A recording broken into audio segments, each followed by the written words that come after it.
President Trump outlines his administration's plan to tackle the opioid crisis this week. It's a plan that many critics are saying could be a little too late. So let's talk about what the plan is. You know, at the top of the plan to me, I thought was so interesting, Peter, was he's going to execute, we're going to start executing drug pushers. Now, doesn't that, what's not clear to me, if you really want to execute the right ones, it's got to be the ones on Wall Street that pushed all these opioids out into the community. That's the same thought I had. I mean, where are we going to? Are we just defining pushers on the street corners? Are we going to go up the corporate ladders?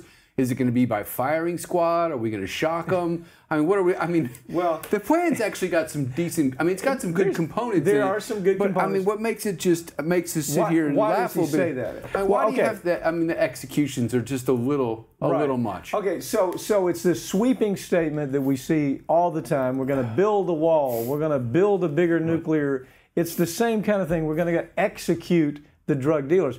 Here's the story, though, that really should rise out of that.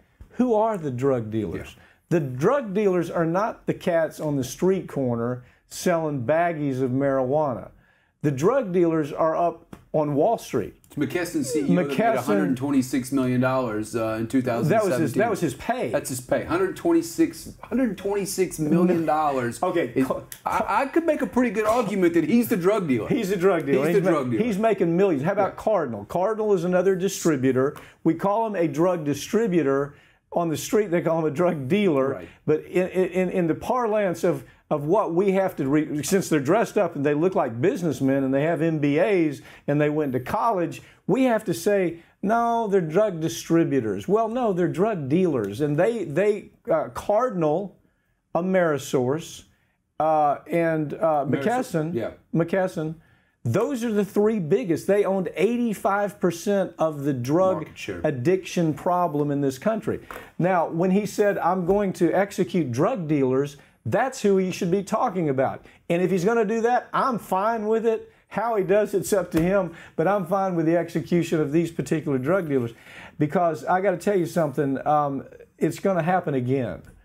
Because, you know, yesterday, for example, you and I met with the attorney generals from all over the United States. So some of these attorney generals actually believe they can settle this without doing anything by way of trying a case, which is impossible.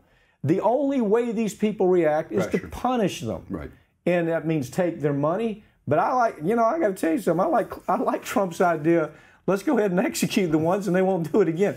Look, I mean, if the goal was to get attention, I think that works. But I think we could get some realistic attention by, let's start getting some documents in some of these congressional hearings. Let's start looking. Tell the people what the DEA did just this week. Tell them about this ridiculous move. This is my favorite part. So, I mean, you've got all these plans coming out. This is the federal government. It's the DEA. So you have all these federal plans coming out with all of this. Let's fix the opiate crisis. And here we have the DEA in federal court in Cleveland, which is where all the cases have been consolidated. And the DEA has this opportunity. They keep track of every single pill that starts the manufacture and ends up on the street. They keep track of every single pill. And the court's given them the opportunity to give us the roadmap, the DEA.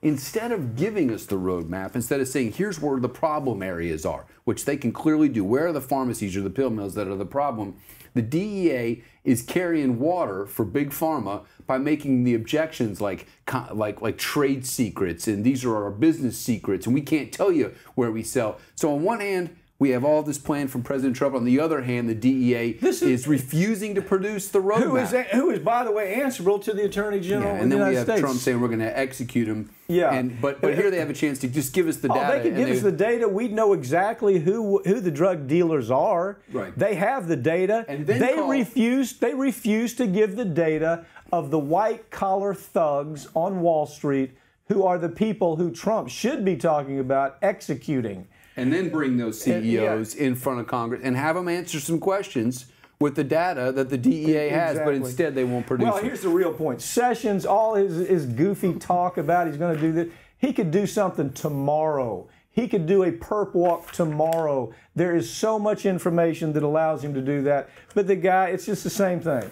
You know, the guy with the briefcase, he's the real threat. He's a bigger threat than the guy with a gun, I can tell you that. In America today, that's the case.